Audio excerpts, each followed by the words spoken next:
Hi, welcome back to the Wisdom of Your Soul. I'm so glad you're here. It's been a little while. I took off for the holidays, so I hope everyone had a wonderful, beautiful holiday and, really just made the best of them. It was definitely a challenging holiday season for many people, not being able to gather the way we normally gather with all of our family, but it does seem like the end is in sight. And that maybe we'll be able to be a little bit more freer again. But that does bring me to what I wanted to talk about today, what kind of was just kind of ruminating in my own mind lately, and what I've been learning. And that's the best part about, I think, being on a spiritual journey and not on a mind journey, is that you really you learn so much. You learn something new every day. When we have a very fixed mind and a very closed mind, and we think we know everything, that's when we're in danger, because we can't let anything seep in, and we can't let our spirit in. We can't let in, just kind of the beauty of life and the wonder of life, getting back to those basics if we're always so, right in our thinking. I'm right, you're wrong, and that's it. So we want to practice having an open mind. And when we're with the ego wants us to keep very, very close-minded, because then the ego is in control. When we move out of the ego, we realize we do have the spirit that lives within us, our soul. And when we connect to that, it's a whole different story. And since I've had my experience of connecting to spirit, soul, whatever you want to call it, I have learned and continue to learn so much. And I always seek people that are kind of on the same path, learning the same things, connecting in similar ways, because it's just so validating for me. It almost gives me permission to talk about the things that I do feel when I'm more connected to spirit as opposed to connected to the ego. It's such a contrast to what the ego says that sometimes it makes me nervous to talk about, because I don't want people to, be upset, I guess. I don't want people to feel like they're somehow living in a wrong way. And that is never the case, because when you go into your spirit and your soul, it is always saying whatever you're doing is fine and is right and is perfect for right now.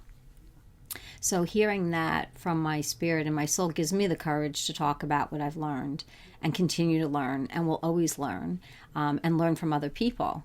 And I will always tell you who I'm listening to and who I'm resonating with and who I'm not. And I think that's also helpful, because like minds, like minds, and like journeyers, like journeyers. So probably not grammatically correct, but it is. You get the point. So if you resonate with what I'm saying, that means you're on that similar journey of trying to soothe the ego, understand the ego, move away from the ego, not take the ego so seriously. And it is quite a journey. It has taken me, quite a while to get my ego in a place where it doesn't affect me as much. And that is going into more my spirit soul energy, because it does say usually the direct opposite of what my ego is saying. So if my ego is saying that's bad, spirit is saying there's always a reason for it. If my ego is saying, you're not good enough, my spirit is saying you're perfect as is. When my ego says you have nothing to share, my spirit says you have everything to share. So wow, that's like direct contrast. And how do you kind of live in a world with that kind of direct contrast? And that's been a little bit of a struggle for me, because knowing that people are so much better and so much have so much more to learn about themselves, when they're getting stuck in the ego, it has been hard. It's been really difficult. It is very painful for me to be in my own ego. And, being in my own ego has caused so many problems, so many relationship failures, and just a host of problems in my life. And I can see that very clearly now. And so that is my gift, to try to help other people get on this path so that you can live a life that that has more freedom, and more excitement, and brings you back to you, and brings you back to your feelings, and brings you back to your thoughts in a way that you don't get controlled by them. That your every move is not controlled by what the ego is telling you. So, the ego wants us to try to control our lives. And so if I'm living out of trying to control my life, I'm not really doing the things that I want to do out of fear. So if the ego says, don't do YouTube videos because you don't have anything good to say, out of that fear, I would stop, and then I would, not give myself that opportunity to explore that and to see if that's something that I want to do and to express my soul and my thoughts in this way. And that would be a shame for me, So that's one example of letting the ego control you. So the more you're in your spirit and you hear this other voice, and you hear this voice of support and love and like the best therapist ever, you're going to always get that encouragement to let hurtful thoughts go. Or, your spirit, your soul will challenge those thoughts for you and say, well, how do you know that to be true? How do you know that you have absolutely nothing worthwhile to say today? How do you know that? You're not there, you're not talking, you don't know. So that's kind of what it feels like when we live more in our spirit. And more people do live in their spirit, and you can tell because they're not living out so much of their ego. But it's tricky. It's really tricky. I always have to check with myself. Am I wanting to do something because I think my ego says I should be doing it? Or am I doing it because I really, truly want to do it? And because I truly enjoy doing it? What is my end game? So you want to ask yourself that. Why am I doing what I'm doing? And the beautiful thing about spirit is that it helps you to explore you and to help have you ask those hard questions. Like, why do I do what I do? What is important to me? What are the most important things to me in my life? And am I including that in my day daily? Am I giving myself enough time and attention? Or am I just so focused on controlling the bad in my life that I'm not living? So when we ask ourselves these questions, we can really see what's happening within ourselves. And it's really helpful because then you give your spirit a chance to talk. Give your spirit a chance to come in and soothe some of these misconceptions. So the biggest thing that I have noticed since I've had this shift, this awakening, was that my whole perspective has changed. I don't believe in what the world says fully. I live in this world and I adhere to all the rules of this world, and I have the same fears and beliefs that everybody else has, but my perspective of it is much more lighthearted because I know from my spirit side that it's temporary, that we're on loan, that the body that I have is borrowed. It's almost like my leased car, that at the end of 3 years I give my car back, and at the end of my lifetime I give my body back. But that does not mean that I cease to exist. And I feel that to be true. I feel the truth in that. So the fear of the ego, when the ego thinks that, oh my goodness, I'm going to die someday, it's a terrifying, terrifying thought when you're in the ego. It's so scary to think that for anybody, and especially now with so many people passing from COVID and other illnesses. And it's a very difficult, fearful time for a lot of people. But if we just think about it in those simple terms, that we're here for a period of time and then we're back in spirit, which is a place of love, which is a place of, all the things that I feel when I feel my spirit here. I can't imagine that it's not, because what I hear when I'm connected to my spirit or soul is just, the most beautiful voices, choirs of angels, it's just the most beautiful thing. So I can't even imagine it not being like that. I think, there's this new Netflix series out called Surviving Death. and I would highly recommend it. Highly recommend it. Because one of the first series is on near-death experiences. And for some reason, I could really relate to those near-death experiences because people come back so changed. They come back with a perspective shift again. They come back feeling different. They come back knowing that there's more. A lot of times they come back without a fear of death. They come back knowing this is temporary and that we're here to learn and have fun and make the best of it and to explore ourselves and to just see where we want to go with that.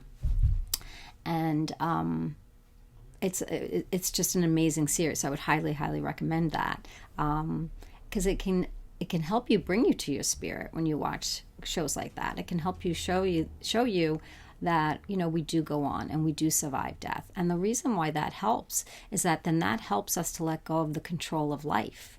When we know that we have a soft place to fall, so to speak, when we do pass on, when we know it's going to be okay, when we know we're going to a better place, then we can enjoy the sweetness of life, because then we can understand, yes, that we will pass on someday, but that, until then, I'm going to make this the best possible life ever. I'm just going to try to really enjoy myself.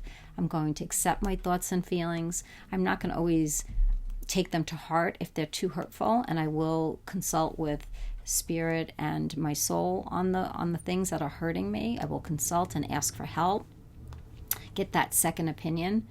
And once I do that, I really realize that there's no need for control. There's no need to control your mind when you don't take your mind that seriously. There's no need to control your life because whatever time you have, and that when it ends, it's like the lease that you'll be hand in your car, and then you'll get a new model if you want and come back, or whatever happens when we pass on. I'm not 100% sure, but I do know from listening to those near-death experiences, there's something in those experiences when I watch them that I really, really can connect to and resonate with. So for me, I do believe that to be true. And then in that series, they talk a lot about mediums.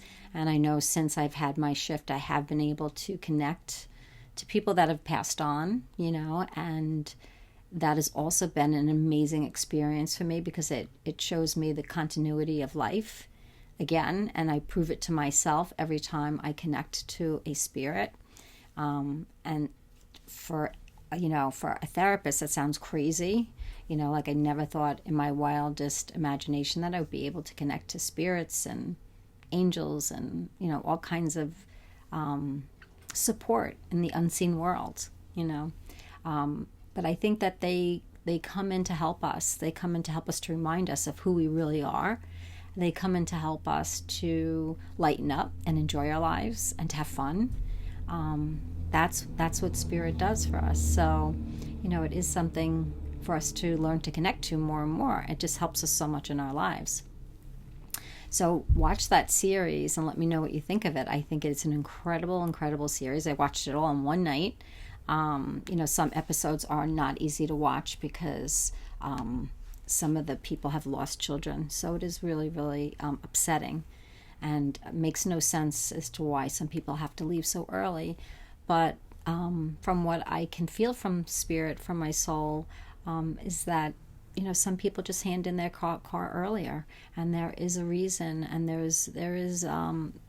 is some sense behind it all. I don't know what it is, but I think that's probably the hardest thing to go through is the loss of a child. So I don't know how that could be good in any sense, but I do know from the world of spirit that it's not bad, and it's not a punishment, and it's something that we all have to deal with. So again, if we trust spirit, if we trust that we are spirit, and if we trust that we go back to that, then we can move out of this controlling ego mind easier. And then you can kind of watch, how much of my day am I doing to placate my ego? So if my ego comes in and says, oh, you should be afraid of that, and then I try to control a situation because I'm fearful, I can try, but it's not going to control the situation, and it's not going to work, and it doesn't work. So when we live in our imagination, or when our ego brings these terrible things into our mind, like, oh, don't forget this could happen, this bad thing could happen, don't forget, there really isn't a lot we can do. So we're better off coming out of that imagination of that horrible situation and coming into the reality that everything is fine right now and everything is safe. And as things happen that might be difficult, that we're better off dealing with it one thing at a time, and with the support of your spirit and your soul. If you have this guide sitting next to you, if you have this sense with you all the time, then no matter what you have to go through, you're going to be comforted. No matter what life experience that you have to deal with, and there's so many that feel difficult, you're going to have that support.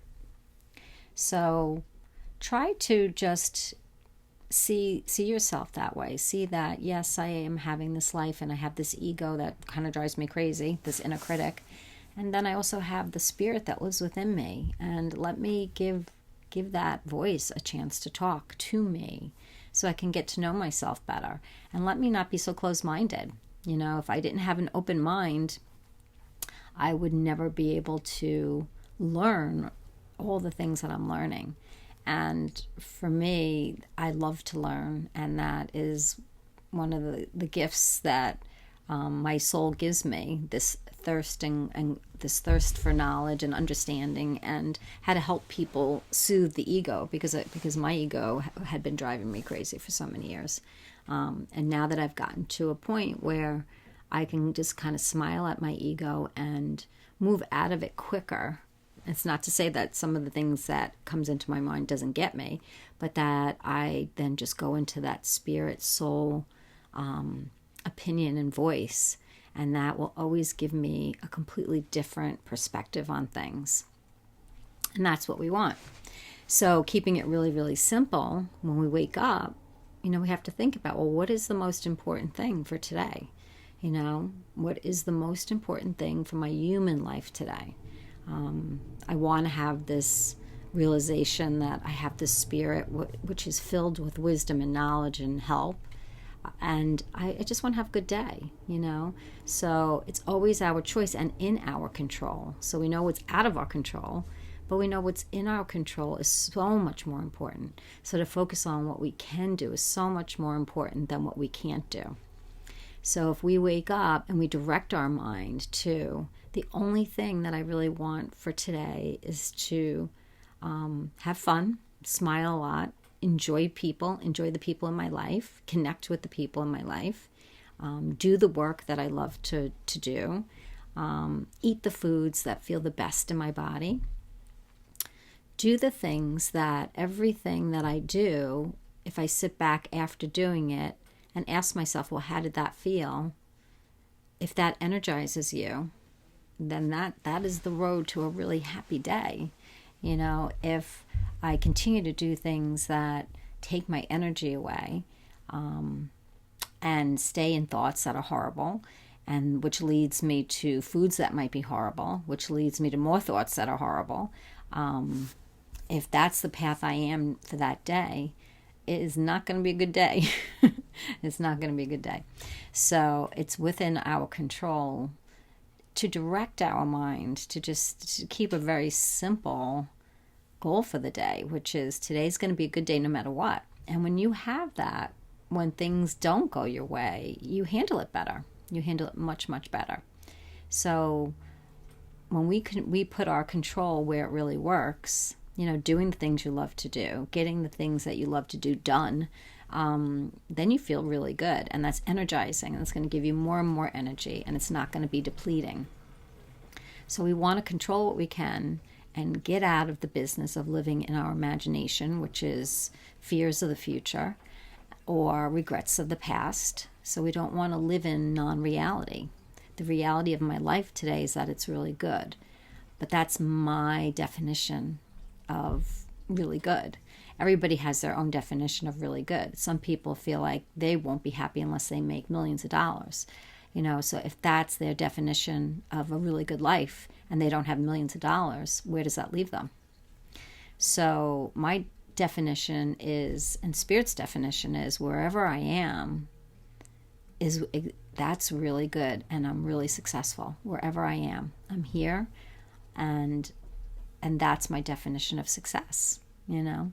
So you want to ask yourself, well, what is your definition of success for yourself?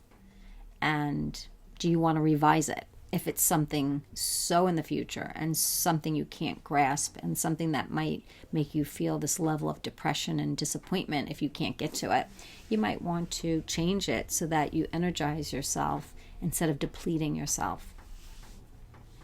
So, you know, again, is in Spirit is that law of attraction, and we close the doors and the egos close the doors. So the more I open doors up for myself and the more I realize I don't really know a lot, the more I learn. The more I just let myself be in my life and just not pay too much attention to the ego, the happier I am, and the easier it is to choose to just have a happy day, no matter what. So that is, that is the task. So I hope that this helps you, reach back into your spirit, into your soul, so that you can feel this support, this wisdom, this knowledge, this shift in your perception, because you want it shifted. If you're feeling angry a lot, or if you're feeling disappointed a lot, or having mostly more bad feelings than good feelings, then you're believing your ego and you're very far from your spirit. And that you don't want for yourself. You want to be really connected to your spirit, and that does not mean that bad things, aren't going to happen, or things that you don't prefer are not going to happen. It just means you have a support system with you to help you deal and understand your life better, and to help you deal and understand yourself, and then to just help you to see the many dimensions of you instead of it being just so one-sided. That's the biggest thing. So we want to take control where we can take control, and that is moving out of the imagination. And, once we do that, we're much better off, because the imagination hasn't happened. So we're actually living in an altered sense of reality most of the time. I'll say that to my clients all the time. You're living in an altered state of reality when you're living in the fears of the future, because that's not happening right now. So what reality are you living in and preparing for and using your energy for? We want to stay in the present and use our energy for the present, not the future imagination, because that might never happen. It might happen, but it might not happen. So that's really important for all of us to kind of understand. And again, a lot of this is so much easier when you're just more connected yourself. You won't have to be convinced of anything, and you will naturally have this compassion for yourself. You will naturally have the sense of I'm worthy and I'm good no matter what, and no matter what life is bringing to me. It doesn't define me. A lot of people, will say to me they just can't be nice to themselves. And that's just the ego. You're just taking the ego very seriously, and you're living your life towards that ego mind. And really, that's what we're taught here. We're taught to do that. So it's nobody's fault that we do that. And I've spent many years in my ego. So that you don't want to blame yourself for that. But if you're listening to this or other people, you're looking for a way out too. You're looking for a way to soothe the ego and get out of it, and get to know your soul and spirit better. That's what you're trying to do. And just stay on that mission, because it's well worth it. You're worth it. And, that connection, that blending of spirit and ego is probably the most beautiful experience you can have here. And then when we pass on, we'll have a different experience. But the blending of it here is really such a life enhancer. In a way that you can't even imagine until you're there. So enhance your life by trying to remember who you really are and connect to who you really are. You're more than this human person. You have a spirit within you that has a lot to say to you. And all it has to say is good things. So if you're hearing bad things, again, you have connected to the ego. If you feel like you connect to spirits and the spirits are telling you bad things, you have not connected to a spirit. You have connected to your ego. If you feel you've connected to an angel and the angel is telling you bad things, you have connected to your ego, because there's nothing other than support and love to the spirits and angels and people. That's all you feel. That will be all you feel. And, that's a beautiful experience, Highly recommend it. Just start out 5 minutes a day doing a little meditation. Continuing to listen to people that are out of the box, that are moving away from their egos. Take what you like from them and leave the rest, but don't throw them out. Help your mind to expand. That includes your spirit. And then you'll be able to control your life in a way that's so, so magical. That's the way we want to control our lives. So I hope that helps. Have a beautiful day. Like I said, it is only in our control to decide today. Is today going to be good, or is today going to be torturous? So since I'm here today and I'm live and I'm with you, I'm going to decide to have a fun, good day. I'm going to try to laugh, and I'm going to do things that I love to do, and I'm going to try to eat foods that feel good in my body. And that's about it for today. And that is, for me, the definition of success. So what is your definition of success, and what can you really control? So have a great one, and we'll talk soon.